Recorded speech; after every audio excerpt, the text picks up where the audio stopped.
It was a busy month for Michigan State football, from all the recruiting battles that they won to having a new athletic director in charge of the overall department, to Aidan Chiles being optimistic in my conversation with him, to hosting all of the preseason camps that they did that culminated in a very festive 7-on-7. We'll talk about all of that in this episode.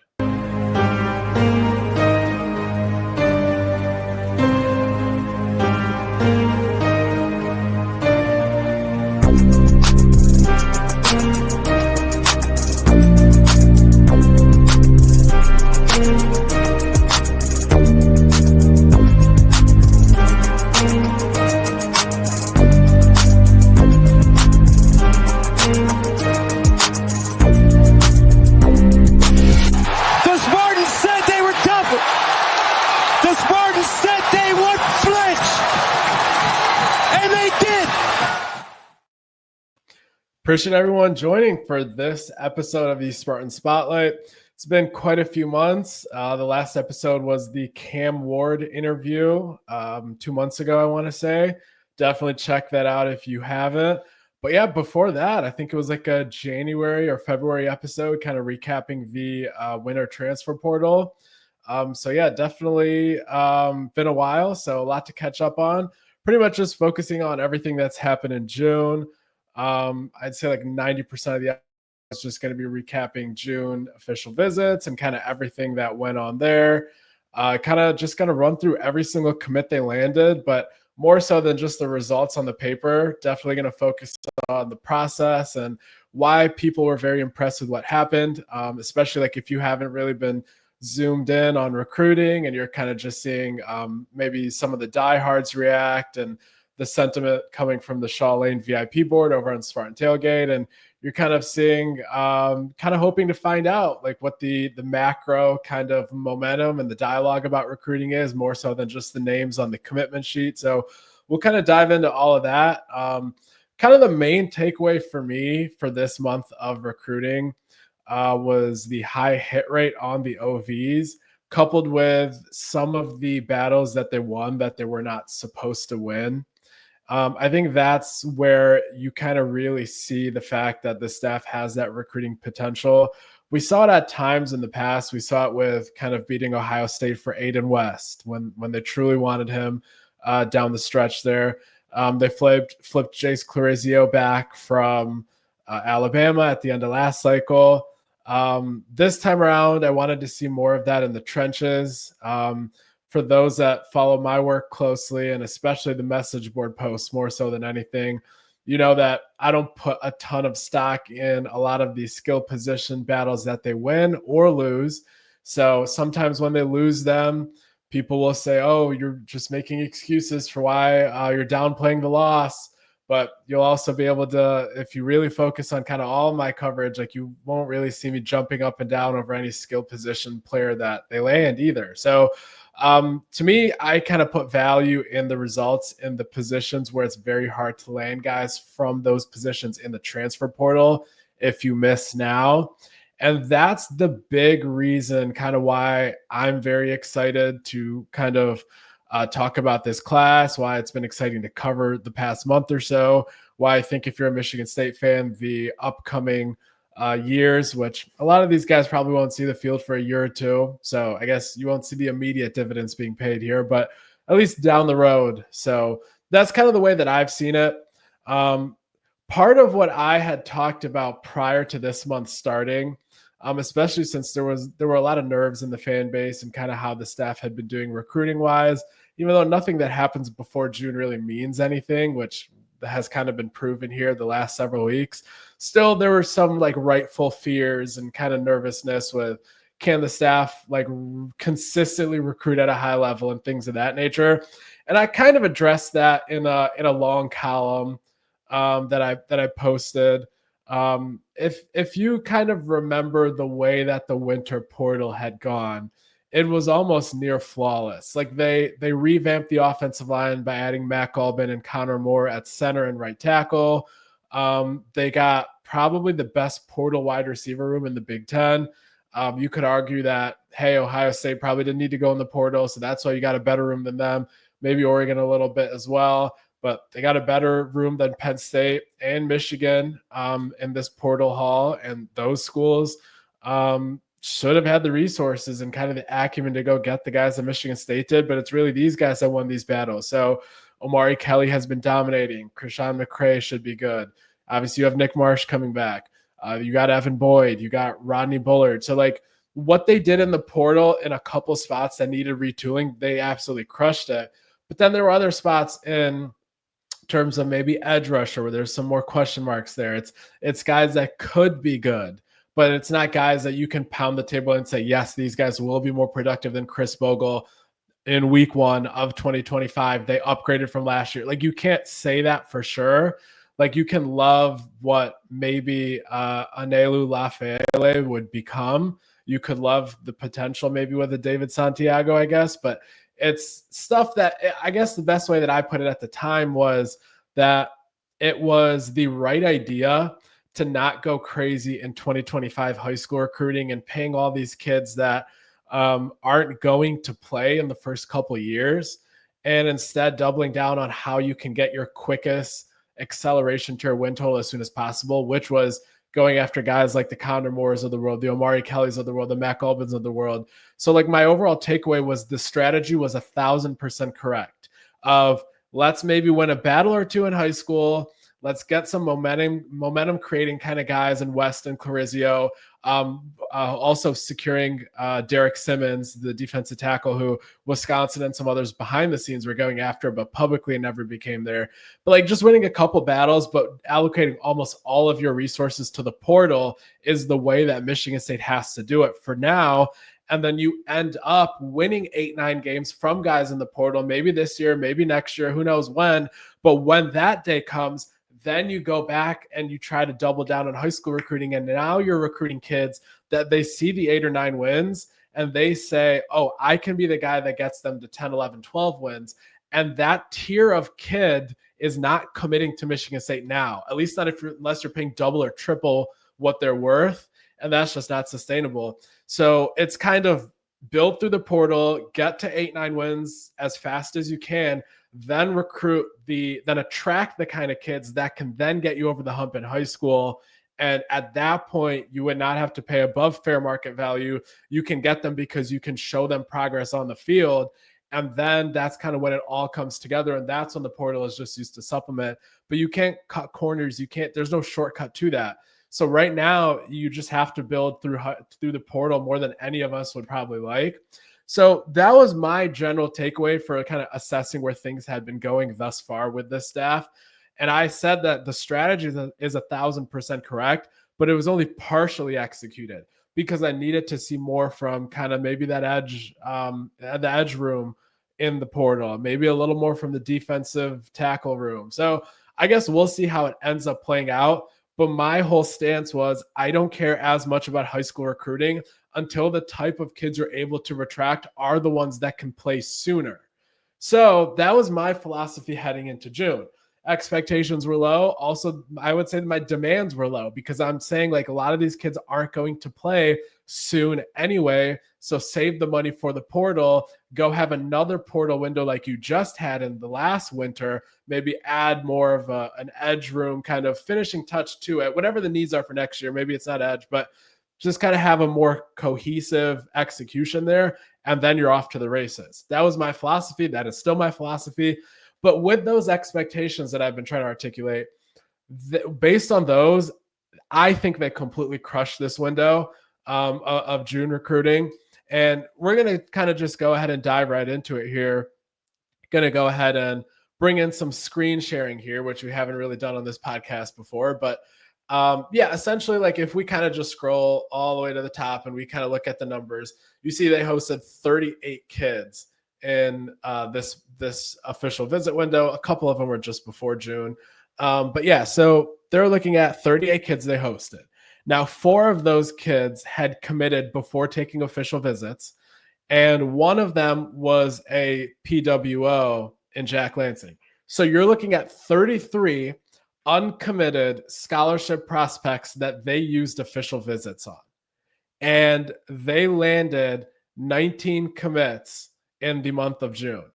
So that kind of shows you 17 commits in the month of June. They had 4, they're at 21. So they landed 17 of 33 kids. They executed above 50% with these official visits. So now we're just going to go through it and look at all the kids that they kind of landed and kind of hosted this month.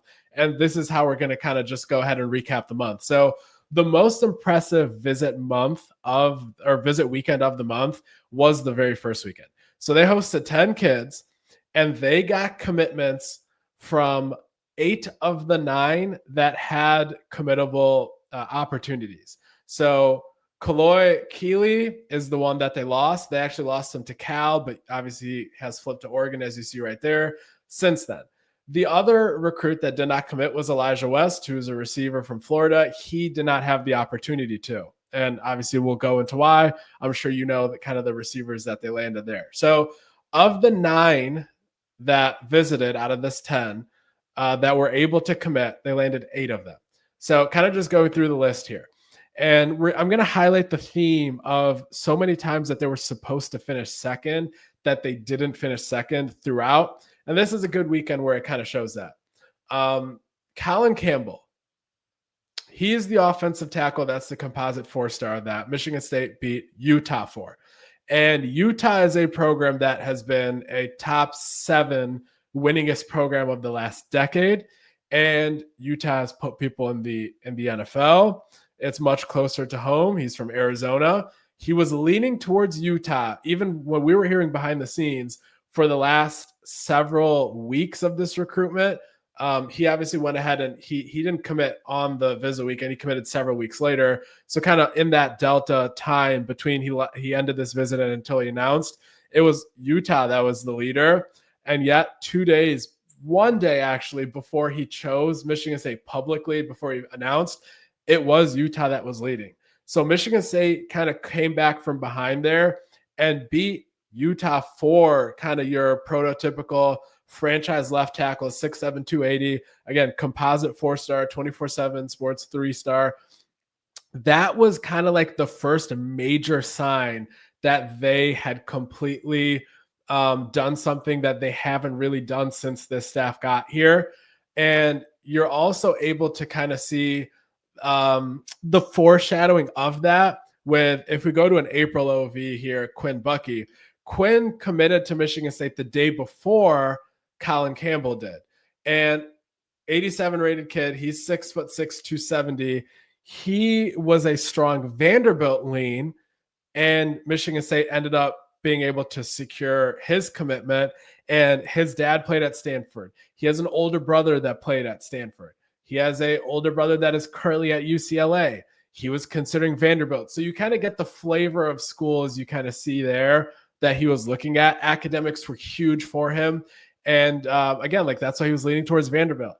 And that's where he was leaning until pretty much the day before he announced. And yet Michigan State is where he committed to. So so jumping back up into this weekend, that's Campbell. We touched on Bucky. Now, this is probably the toughest victory they had because if you see here, O'Dea High School in Seattle, Washington, F.A. Ciale, his other competitor for his commitment against Michigan State was Washington. And the University of Washington's campus is 5.3 miles from O'Dea High School. And they wanted him badly. And he's that strong side defensive end that is going to be in Coach Lengy's room on the other side of the rush end that Coach Wilt's going to be coaching. And he's going to be able to be versatile, play all 3 spots. He could play rush end, predominantly a strong side defensive end, could kick into defensive tackle as well. So he is a dominant victory over the Washington Huskies, where he was supposed to go until days before his announcement too. So again, this is a theme that's developing here. So dominant defensive lineman there and a huge victory over his hometown team. And that was another eye-popping thing that nobody that kind of us that we were covering this recruitment were thinking it would go this way, even the national guys. So again, like this is kind of where you're starting to see what I mean. These are trench players, all 3 of these guys that I've talked about before, not skill position players, trench players that are playing offensive tackle and defensive end.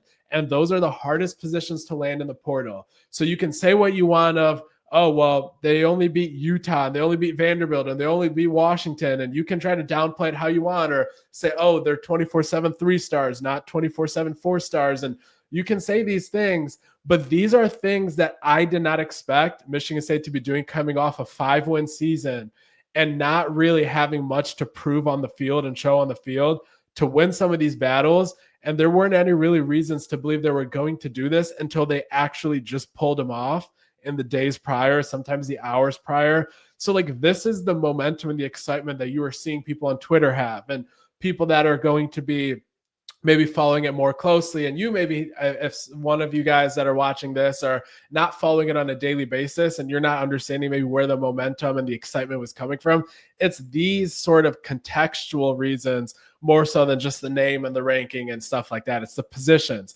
it's where they came from in the battle to win them.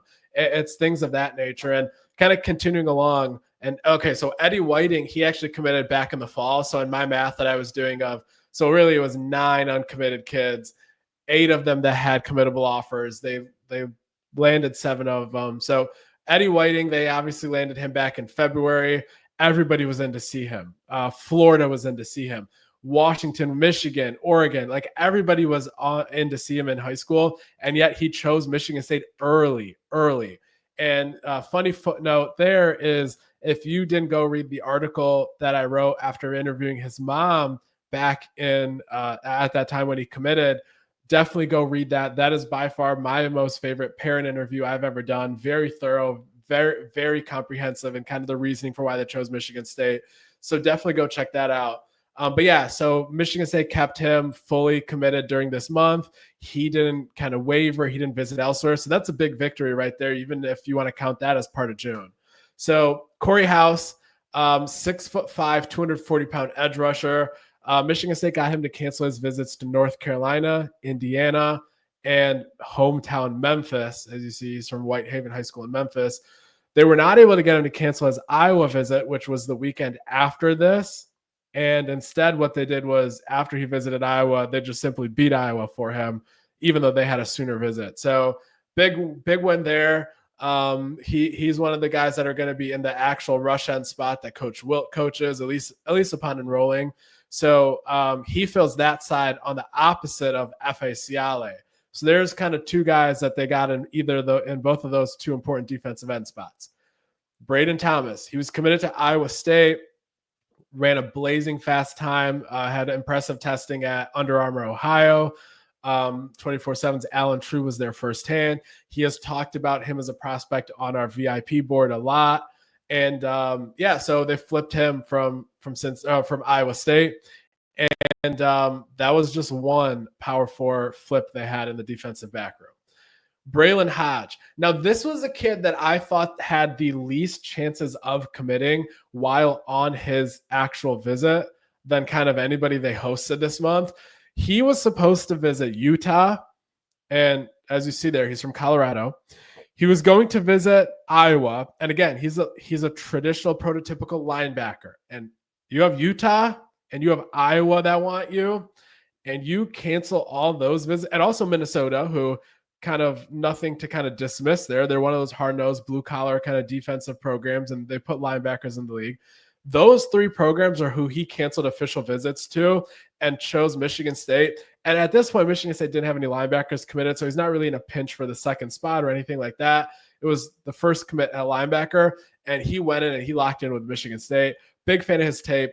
88 rated 3-stars, so one of the higher rated 3-stars you can get. So yeah, dominant victory by Joe Rossi to kind of get him locked down on the visit itself.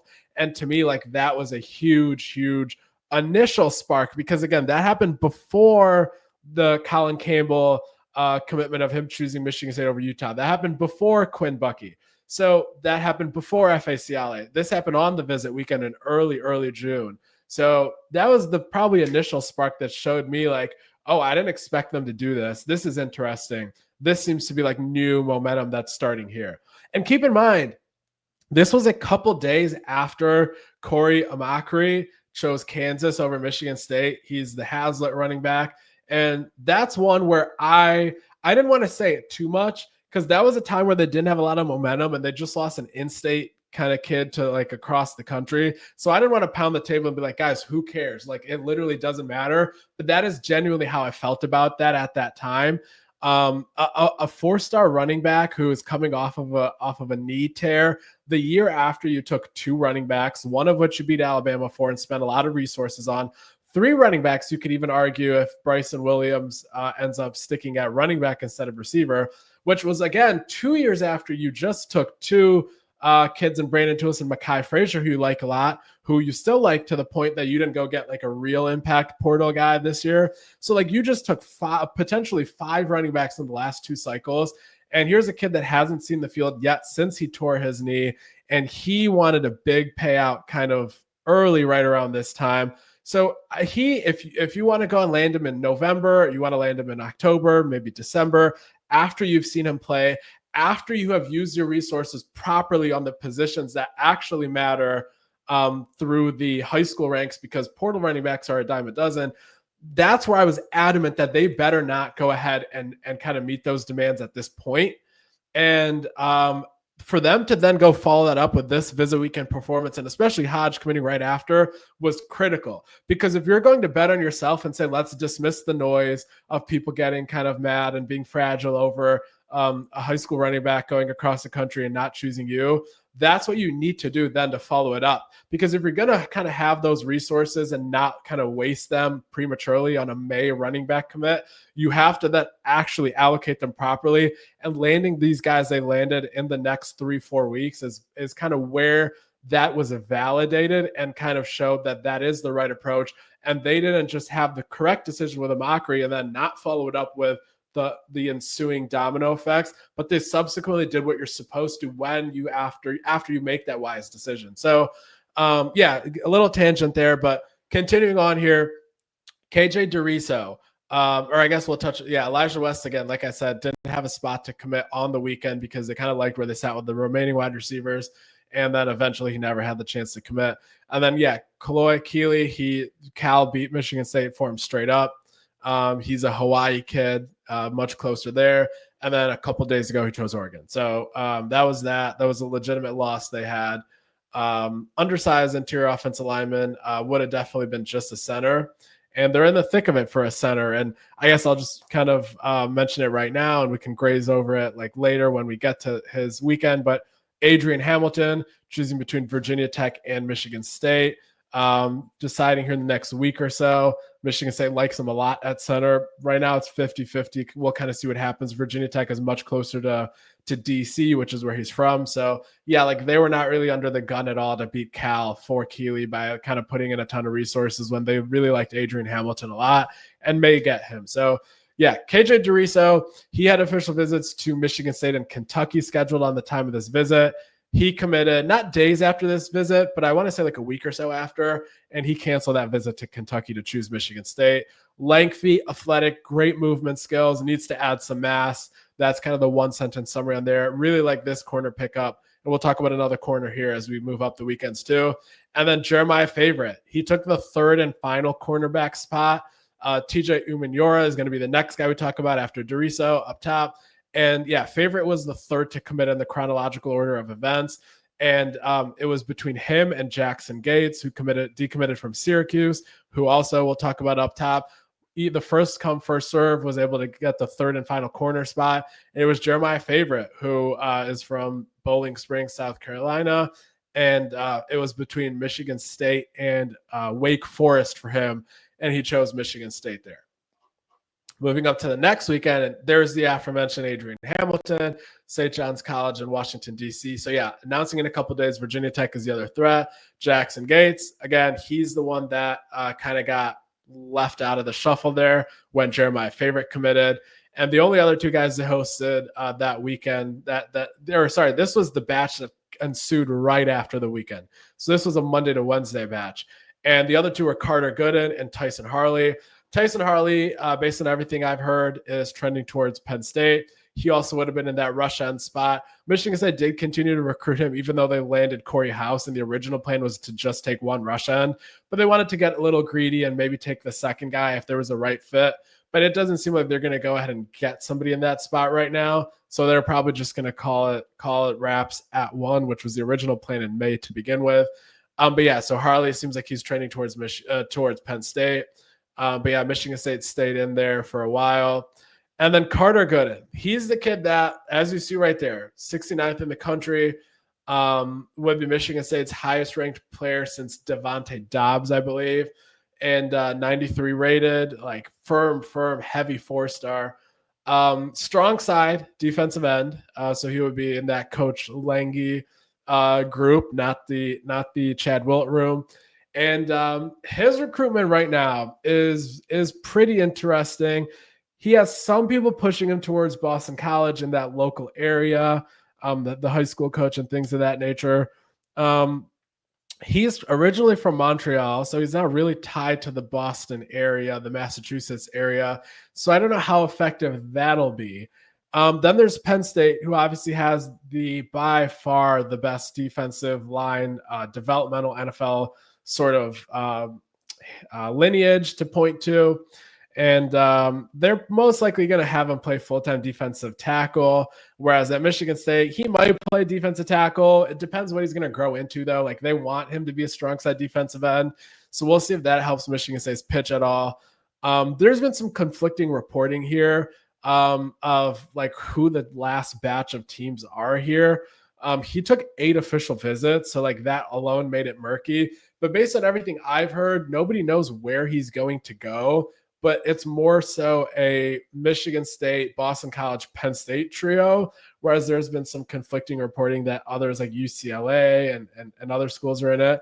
But yeah, as far as I know, I don't have any reason to believe that it will be Michigan State. I don't think there should be any reason for optimism, but I also don't think that there's any clear-cut leader here in terms of the 3 and those finalists that I believe to be true. So I guess we'll see if it'll be Penn State, Boston College, or Michigan State. And right now, anyone's guess is as good as anyone else's on that one. So the next weekend, so the third batch of visitors, but the second visit weekend, that's where Michigan State hosted another good number of kids, 7 of them here. And of those, Charles Belser was not able to commit because Michigan State knew that Adam Shaw would be coming off his Rutgers commitment in the days that were to follow. And Tyson Sanford lost his spot of committing after Elijah Caldwell-Hardy and the previous weekend's visitor of Braden Thomas took 2 of the safety spots. And then that basically leads the math to 5 guys being able to commit at the time of their visit. But really it was 4 because Michigan State went cool on Nehemiah Cologne because Christopher Knowles was able to take the first DT spot, and they wanted to hold the other one for Logan Nagel and then somebody else that they've been working on behind the scenes and continue to work on behind the scenes. So really it was 4 guys that ended up being able to have committable spots. It was 5 right when the visits were happening, though. So you're looking at right about here. Caldwell-Hardy is a very small league player in Florida, like in terms of the league being small. And Michigan State thinks they found a guy here that is a hidden blue chip gem. There's not really a lot on his recruiting profile to kind of vindicate that. Like, this isn't a case where you can point to either the ranking or the offer sheet or the other official visits to back them up. So we'll see. I think he moves very well. I think he's athletic on his tape, but that's really all that you can kind of take away from it based on the competition. So yeah, we'll see. Not going to pound the table and say I think he's wildly underrated. Not going to say he's not. And that's one of those things that we'll see what happens when he comes on campus. TJ Umenyiora. Now, he's the next entry in that theme I was putting in of recruitments they were supposed to lose as of the final days. TJU, his dad was Osi Umenyiora, who was the longtime multi-Pro Bowl defensive end for the New York Giants. He has those 2 Super Bowls. He was part of that stretch of teams. Used to terrorize my Eagles. A lot of sacks on Donovan McNabb in that stretch. So his dad, Osi, he played high school football and his hometown was Troy, Alabama. And he Auburn, Alabama. He was from Auburn. He played high school in Auburn, and then he went to Troy for college. Point being, his hometown of Auburn is exactly the program that TJU is considering here, and that was the Auburn Tigers. And Auburn was leading this recruitment. There were rumors he was a silent commit. It was a done deal to Auburn right after his Auburn visit, which came 2 weeks after this Michigan State visit. And yet it was Michigan State that landed his commitment. And that was to much surprise for me, for our colleagues on the site, for national guys, again, kind of like Ciale. Again, like his hometown there is Roswell, Georgia. So the family as a whole has always kind of gravitated towards living in the South. And it was Michigan State that got him. So these are the three corners they got, the two aforementioned in the last weekend's visits and TJU. So really like the corner room they have there. And I think this was another entry in sort of that series of kids that were not supposed to end up at Michigan State, and yet they did. And Chris Knowles, he is one of those guys that I will say a little more adamantly than I did with Caldwell Hardy, that he is underrated. And 85 for a kid that played at the highest level of Texas ball at Lone Star Frisco and had some good flashes in his tape. And still, again, like he's not the size he's going to play in college. And he was already very dominant in his high school days. And obviously his senior year left as well to build on that. Chris Knowles is a guy that I would say if I was ranking him, he would be like an 88, 87. I'm not going to sit here and say he should be a 4-star, but an 85 I strongly disagree with. He's going to be one of the two defensive tackles they take. Again, I hinted at there's another guy they're working on. Definitely not kind of in the clear to talk about that. But yeah, so either that kid will be the second or they'll expand the board in November, and they do want a second defensive tackle for sure. So yeah, Christopher Knowles was the first guy to get his spot there. And that was a big win for Michigan State. They like him a lot more than his rating. And Zachary Washington. This was a kid that was one of the very few that visited Wisconsin during their first visit weekend, which came the week before this Michigan State trip, to not actually commit on the spot. You can go look at all the other kids they hosted that weekend. They pretty much got all of them. And Zachary Washington didn't really, let's say, leave that open. Like let's say he wasn't neutrally leaning. He was a heavy Wisconsin lean, even though he didn't commit. And Michigan State had a lot of work to do. And when he took that visit to Michigan State, they pretty much erased that entire lead and jumped out in front a little bit. It wasn't enough for us to be adamantly posting on the board saying that, oh, like this is Michigan State's recruitment to lose. Some Wisconsin reporters were still adamant that he was going to go to Wisconsin and that this official visit didn't change anything. That was not accurate at all. But whether or not he was going to choose Michigan State or it was just one of the situations where Michigan State pulled up to 50-50 and then would have lost, that was what we were unsure about. So, so that was the first wide receiver commitment. Courtney Hawkins was not to be outdone by the Wisconsin staff, and he got him in the mix. And he committed a few weeks after this visit. It wasn't immediate, but he's a guy they like a lot. He's speedy on tape, a little raw, I would say, but great movement skills and somebody that I think can really pan out. So again, touched on these guys kind of missing the boat there. Then the fourth visit batch and the third official visit weekend. We'll start at the bottom here again. Tristan Comer. Now, here's somebody that is someone that you can take a very national and scouting perspective of an opinion and take it strongly. As Alan True, if you haven't had the chance, go to our board. Obviously, make sure you're subscribing, which is a must at this point. Like the amount of content we put out there, it doesn't even scratch the surface what you see in the podcast and on Twitter. Like maybe 1%, not even, like I'd say 0.1% of the tweets you see from us capture kind of what we are putting on the board, and the people really gravitate to that content and the discussion there. So again, anyway, if you get a chance, go look at the Tristan Comer commitment article thread on our site and go look at Alan True's thoughts on Comer there. And that's pretty much what I'll say there. The cliff notes are very athletic. He just moved from tight end to offensive tackle last year. And and Michigan State thinks that the potential is off the charts.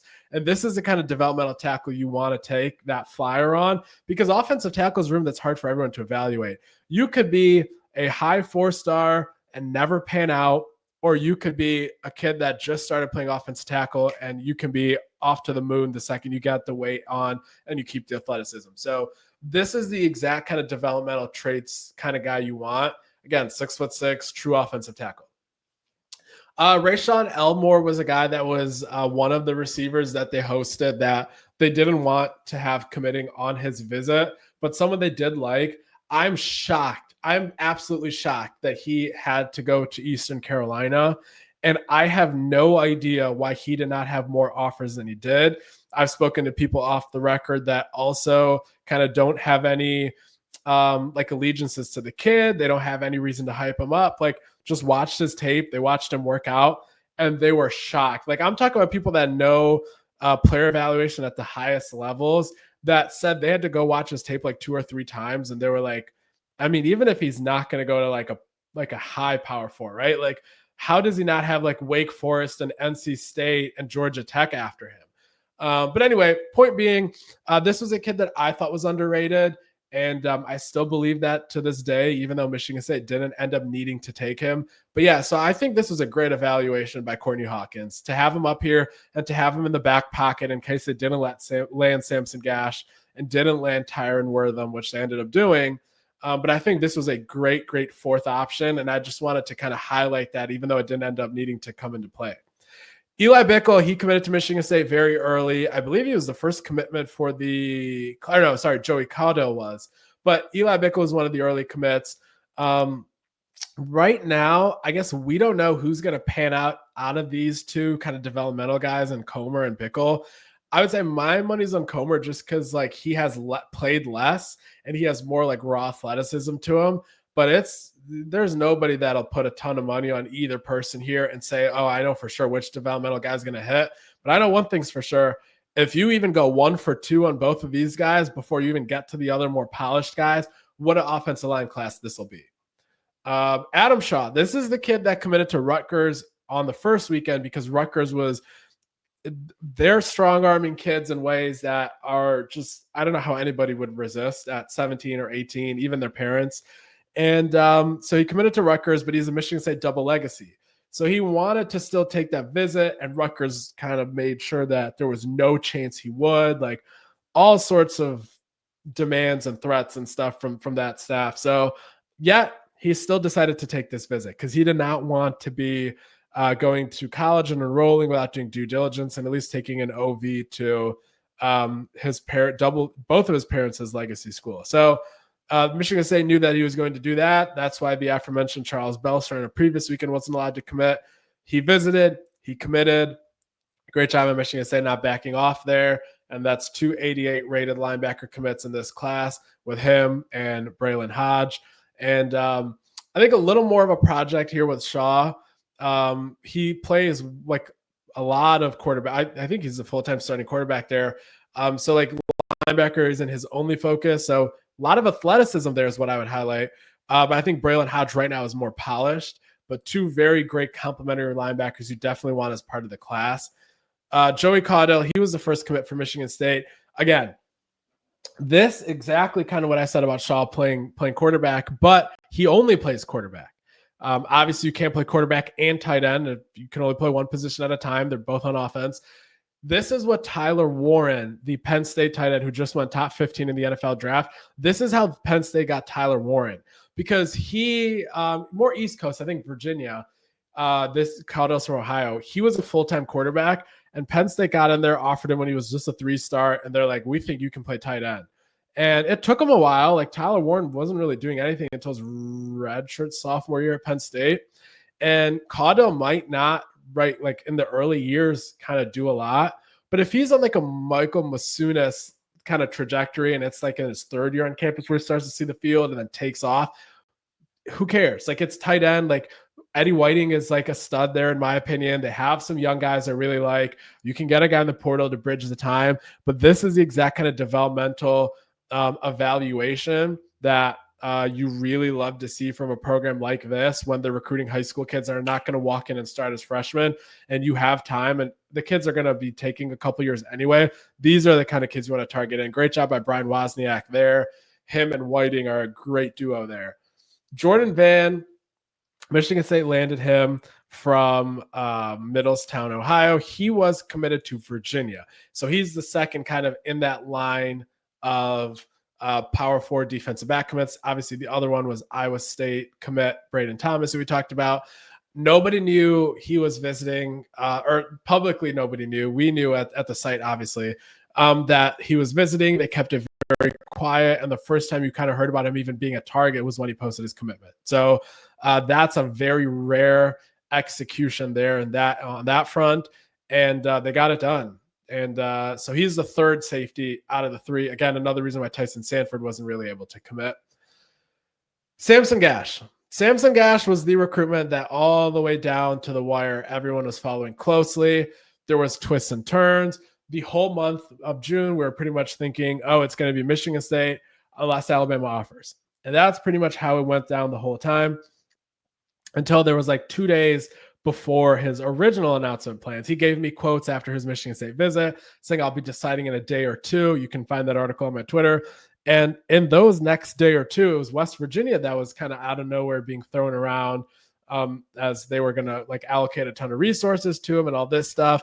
Then that noise faded away. And it went back to what we were saying about he's taking a trip to Alabama. We'll see what happens when it comes from there. And then he'll make a decision. He went to visit Alabama. He got his Alabama offer. Alabama was in the mix for a 5-star who they just landed today, as well as another 4-star that they were hosting at that time. Now, what I was told was that Alabama was going to take 3 more receivers and that he had a spot, but that they weren't going to push for him hard. Then there's conflicting info. Some people saying, no, they just want to take 2. And I guess we'll never really know what happened. We would have known for sure if Gash would have like kind of waited a few weeks, and then we would have known if Alabama was still willing to take him, and then if he would have chosen Michigan State over them. We really don't know because he committed right away to Michigan State before the other dominoes fell. But I guess if you want to say Michigan State beat Alabama for him, there's no tangible proof that someone can say contrary to him. I probably won't be saying that just because there's also no like tangible proof that he was for sure going to 100% have a spot there no matter what. But yeah, with Gash, ran a 10.41 100 meter, very, very fast. It doesn't show up a lot in his route running just yet, but when you have that speed in you, a coach like Courtney Hawkins can get it out of you on the field and on the game tape. But yeah, I think he's Michigan State's kind of like right below Tyron Wortham commit in this receiver room, like right next to Zachary Washington. I think they're on that same tier, and I think Wortham could be a star. So like 3 really great receivers. Whereas if you're talking about your 1B being a tie between Samson Gash and Zachary Washington, who Gash, again, like got an Alabama offer, Washington, Wisconsin wanted him bad, and that's like your 1B, and Wortham's your 1A, I think it's a phenomenal job by Courtney Hawkins there. Logan Nagel is a kid that I think is going to be a really, really, really good player. He's rated an 89 by 24/7. I think he should be like a 90, maybe a 91. And his composite is even lower than an 89. I think it's like an 86 or something. He had an interesting recruitment because he didn't really want to get recruited. Like he didn't like the fanfare. His visit to Michigan State being rescheduled from the weekend after this, so the weekend prior to this wasn't known until he kind of allowed me to put that out there like a few days after the visit. I don't know necessarily what he was influenced by the most. I'm pretty sure it was just kind of the usual recruiting stuff, though, of like Pitt having Kalijah Cansey and Aaron Donald and like all these like NFL names. And like it was more so the NFL record. And Pitt has done a better job of developing defensive line talent than Michigan State, at least in terms of draft record history. So that's valid enough. Closer to home, family like Pitt in the area. So again, like that could be the whole reason they won it. But this was once again like the 4th example in recent years that I've heard of Pat Narduzzi being the most vocal negative recruiter against Michigan State in like this last several years. And Didn't hear it from Logan Nagel or anything. And again, like it might not have impacted his recruitment whatsoever, but just talking to people around college football, talking to people on the East Coast, just kind of like trying to figure out what the pitch is, like what Narduzzi's saying. And it's the same stuff that you kind of have that I've touched on before, and like the Francis Brew recruitment and all these things of like Narduzzi basically his whole angle is that, oh, I turned Michigan State down twice for their head coaching job, once after D'Antonio retired, once after Tucker was fired. And obviously, as anyone that has even remotely followed the the coaching search knows that's not true. Narduzzi didn't even get a call back from the search firm the last time, from what I know, and it's like just totally false. And no matter how hard his agent and PJ Fleck's agents try to get Brent McMurphy to report that they're on the short list for job A or job B, I'd like to think that these kids and their parents immediately know when that's not true. You're not treading water at Pitt the way you are and then getting a bump up to Michigan State. So again, I don't know if that I don't think that had anything to do with actually landing Nagel. Him and his family seem sharp. But I just wanted to put that out there again. Like I just keep hearing how Pat Narduzzi is the most negative recruiter of Michigan State out there. And that's interesting. So Chris Addison and Khalif Cantu were the other two out of the 10 visitors this weekend. Addison still has not committed. I expect it to be Florida State, but I also expected it to be immediately after his visit there. So not exactly sure what the snag is there. I do know one thing. Michigan State's offer in like terms of resources and all that is up there. And I would be very surprised if the elements going in Michigan State's favor here are elements that if you have them in your favor, you typically never lose a recruitment in terms of like the family being pro Michigan State, the agent kind of understanding that, oh, the resources here are very, very competitive. And it's kind of just FSU's brand and the kid leaning that way with the logo. And again, I think it's going to end up being Florida State. I wouldn't hold out any hope if you're Michigan State. But if you tell me in a blank recruitment, I don't know the name, I don't know anything other than, okay, school X has kind of the family more so in their corner. School X has the agent fully understanding like how this offer is kind of better or equal to the other ones. And school X has just won more games than school Y. And the only thing school Y has going for them and even the kids' eyes is the brand, and school Y wins it. I don't know what to say about that. Like, I don't want to sound like I'm making excuses for if they lose, but like, what more are you supposed to do if you're Michigan State if that's kind of where this sits right now? And UCLA is also in the mix there, but yeah, like they kind of did all they could, and I guess we'll see if they pull off a shocker. But I'm really surprised that that this isn't going to go in Michigan State's favor from what it all sounds like. And Khalif Canty, he's been a lock to Mizzou basically his entire recruitment. So yeah, his dad had already moved down there, and that's public information. I think somebody mentioned that his dad posted that on Facebook and stuff like that. But yeah, that's been as done deal as it could get. I'm surprised though that Michigan State got him to not commit to Mizzou in April when he originally was over there on an unofficial visit, and they got him to take this June OV, and that was notable to me. But it was never going to actually go Michigan State's way there. Jack Lansing, he's the preferred walk-on. My colleague Corey Robinson did a nice piece on him recently, and he gave good perspective on kind of the OV process and all that. Jamal Rule, Michigan State offered very late there. This was kind of just someone whose tape they liked after not kind of getting Corey Amaker the month prior, but Nebraska and others had been prioritizing it for months, so that's the way that went. Cade Kaufman, obviously Michigan State's composite 4-star, 24/7, 89 rated quarterback commit. He has looked great every time I've seen him in person. And at that Michigan State 7-on-7 event that I was talking about that kind of culminated a month of kind of on-campus recruiting, he looked phenomenal. And Tyron Wortham we'll touch on in a second, but I guess just kind of wrapping up on that 7-on-7, basically Michigan State hosted a ton of teams to play on 7-on-7 competitions on campus. All the assistants were there. They were evaluating talent. They were offering on the spot. It was a really cool environment, really cool atmosphere.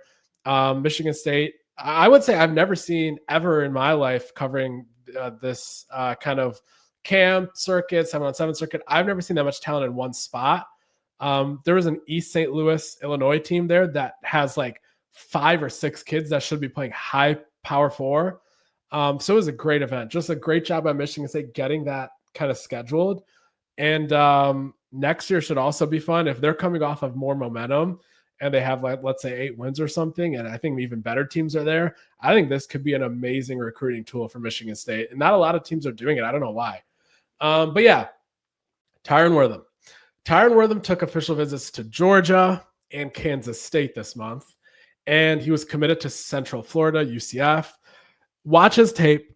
Watch the way he moves. Watch the way he releases off the line. He's a composite 4-star. I have no idea why he's a 88 rated 3-star on 24/7. He is silky smooth. He is just everything you want out of seeing receiver tape. And Michigan State fans should be excited there. I don't need to go on and on. I think I've made my stance clear, kind of how I tiered him as 1A and everything I just said there. Watch his tape. Big one there over Central Florida. Obviously, a big one over Kansas State. Georgia wants to take several receivers. I don't necessarily know how Wortham would have fit in that sort of pecking order, but they were holding out for the same 5-star receiver that also I mentioned the Alabama segment, who Alabama got today. Wortham and 2 other prospects and that 5-star were fighting for about 3 spots from my understanding. And the math there, if you do that and they landed the other 2 and the third kid went to Alabama, that kind of tells me that Wortham would have had that final receiver spot had he waited, but he didn't. He committed on the spot, on the visit, on that Sunday. And we kind of heard about that while we were present at that 7-on-7. And huge win there, huge win. So that kind of recaps the 33 OVs they did for uncommitted scholarship prospects. That kind of should put into perspective why everyone is so excited about this month of the results that kind of were yielded by all their efforts. And I think it's pretty self-explanatory. Like, okay, I think that if they would have landed a Chris Addison, if they would have landed Carter Gooden, which they might, who knows, if they would have landed a Tyson Harley, like they could have taken it up from a great class relative to their wins and losses to a phenomenal class. I think if you tell me, though, that off 5 and 7, they landed this great class and they fell short of phenomenal because they didn't have enough wins and they didn't have enough juice yet, that's to be expected. But I think that this shows a great floor for what the staff can do. And now they got to win some games in the fall. And then maybe you go ahead and you land the same foundation next year, but now you land the Harleys, you land the Goodens, you land the Addisons. And I think then it could be off to the races. I think right now, if you tell me that they go ahead and they win 7 games in the fall, which is a game and a half over the Vegas projection, and then let's say they win an 8th in the bowl game, and then they simply land the same kind of portal haul that they did in the winter with what they did with the offense line, the receiver room, maybe sprinkle in a bit more proven productivity at edge, and you're recruiting off an 8-win schedule, off an 8-win result, and you have that portal class you just did, but with a little bit more to complete it and have it be more roundly consistent. And then you kind of have this 8-win team, that portal to sell to the next year's high school kids. I think there's a very clear pathway here for Michigan State to kind of take off. And it's not even with them winning 10 games. It's not even with them going crazy and doubling up their Vegas win total. It's win 7 regular season games, win the bowl game, get to 8, do what you just did in the portal, but just a little bit more on defense. And then do what you did with this recruiting cycle in high school next June, but maybe land the Carter Gooden, maybe land the Tyson Harley and just go a little bit more there. And that's it. Like, that's not unrealistic. And I think you do that, and Michigan State as a program is off to the races. And that also brings us to the point of the hiring of Jay Batt, the athletic director. All of this was done without an ounce of kind of his contributions or without him. He didn't even start until like most of these commits had joined the fold. No, there was no like behind the scenes like surge of money just from his hiring that they told the staff to use to get, like, this was all done without any involvement from Batt, all this momentum, all this recruiting. But when he gets here, and he started by now, but like when he actually really starts doing some work, and the staff, if they give him like 7-8 wins to work with, and these donors start getting recharged, I think the sky's the limit again from that perspective of where they can go. I will say though, on the other side of that, when Alan Haller was fired, there was a lot of dialogue of, oh, football was completely neglected. When there's a new AD, no matter who it is, Michigan State's going to be tiers and tiers better, and all this stuff. I think that was very overblown. I think Alan Haller was made to be a horrible AD. I would say he was a competent AD, but he wasn't cutting edge. He wasn't revolutionary. He didn't really have the personality to ignite kind of donor enthusiasm. And I think that would be the fair criticism. But I think people took it like 8 steps too far. And I don't really care. Like, I don't have any really reason to die on the hill of defending Alan Haller. And I'm not really defending him. But the reason I say that is because I think it's important to put into perspective your expectations for the next AD based on how you portrayed the previous one as like some total failure. I don't think there's a lot of immediate I don't think J Batt's going to get here. Michigan State's going to have double the money, and they're going to become Texas A&M. I think Michigan State ideally probably wasn't like top, let's say 15 in like NIL funding and whatnot. I would say they're probably top 25. But if you can get Batt to be the reason you get into the, let's say they were 19th, right? I don't know for sure. Let's say they were 18th, 19th. There's no way to know that. If you can get from 18th or 19th to 11th or 12th, and then let's say maybe you have a 10-win season in 3 years, and then you get from 11th to 8th, I think that's fine. Like, that's the fair expectations. But if people are thinking, oh, like Michigan State was poverty, Alan Haller's gone, have a new guy in here, program's taking off immediately, they're going to have double the money to spend, then you kind of have the wrong picture of where things stood and where they can go from there. And that's really all I wanted to say about that. But Batt as a whole, that was the exact type of candidate I wanted Michigan State to hire, in terms of a guy that was at a low power 4. I was even open to G5, but like I would have rather hired somebody like this than somebody that was like the athletic director in North Carolina and just kept things going smoothly. Or the athletic director at like Florida State, who sure worked for Seminole Boosters for 2 years and then did a good job as 2 years of AD, and that was his whole resume, and then he was corporate before, or just hiring someone straight corporate from like the MLB office or Wall Street or something. This was the ideal type of candidate for me, somebody that went to a place like Georgia Tech where they have never really won.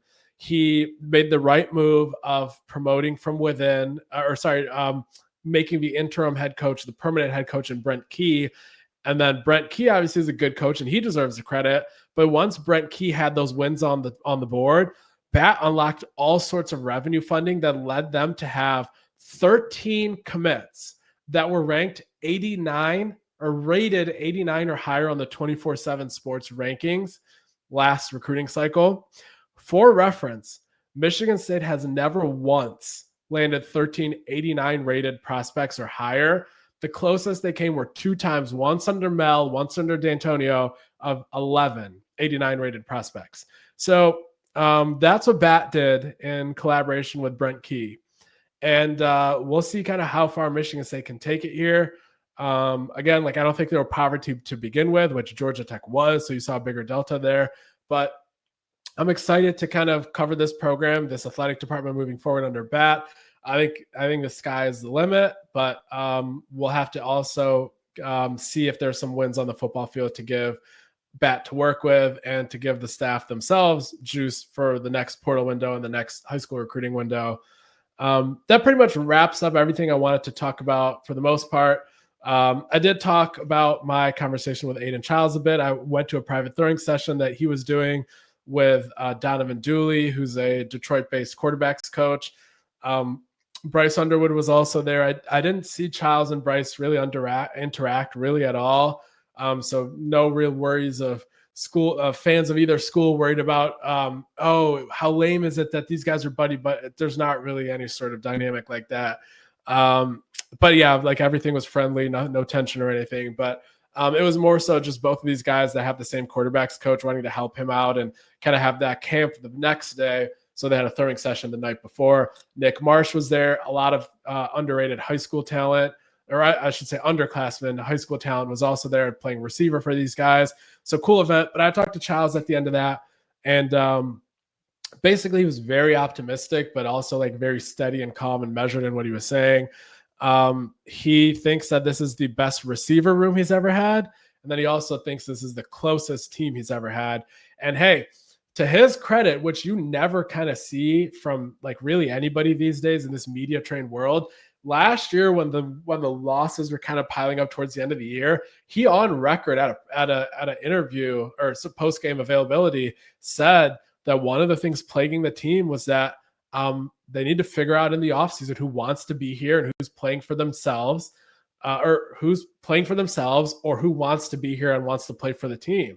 And there were some chemistry issues last year. And that's what happens when you're kind of taking previous tenure guys, Oregon State guys that had a great culture, portal guys that were from a third party. So like you're melting all this together. And I think this year the chemistry should be much better. So credit to Chiles for first publicly putting that out there, even though we'd kind of heard that behind the scenes in the weeks prior to him saying it. And then now I'm going to put stock in him saying that this is closer, because he didn't lie the first time about the chemistry and said that it was closer. So why would he lie now? So we'll see kind of how the season unfolds, but he was very optimistic. I've unlocked that article for free after it was VIP for 9 or 10 days. Not a common practice we'll be doing, but I did want to do that this one time kind of to show the general public like what kind of content we're putting out there, because we'd love to have more subscribers. We'd love to have more people kind of joining the site. And we're running sales all the time, so definitely keep an eye out for those.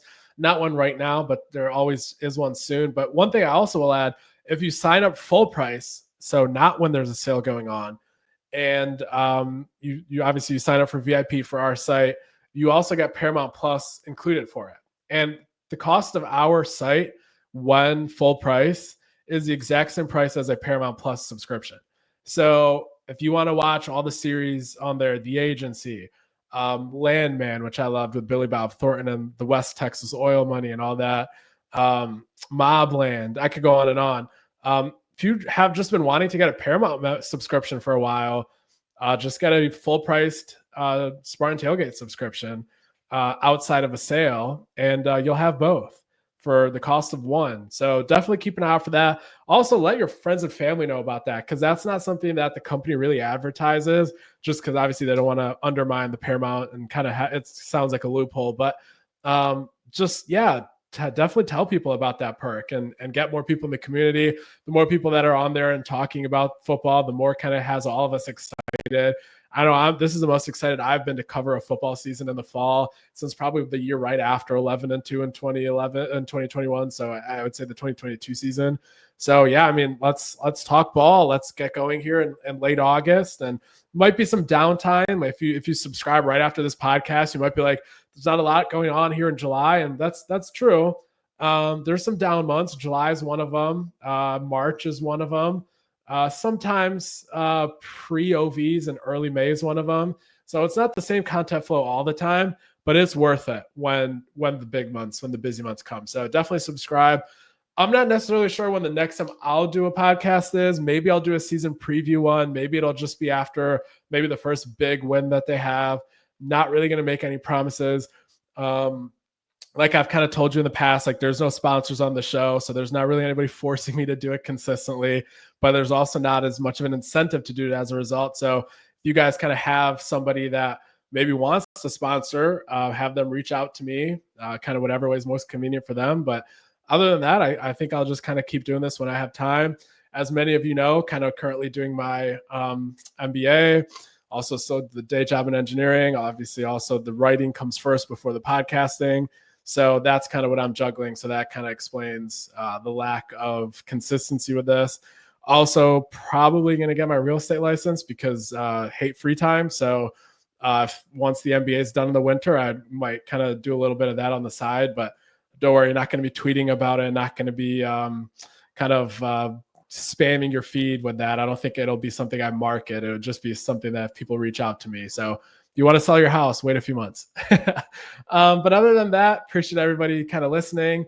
Appreciate everyone that reads, appreciate everyone that subscribes, everyone that follows.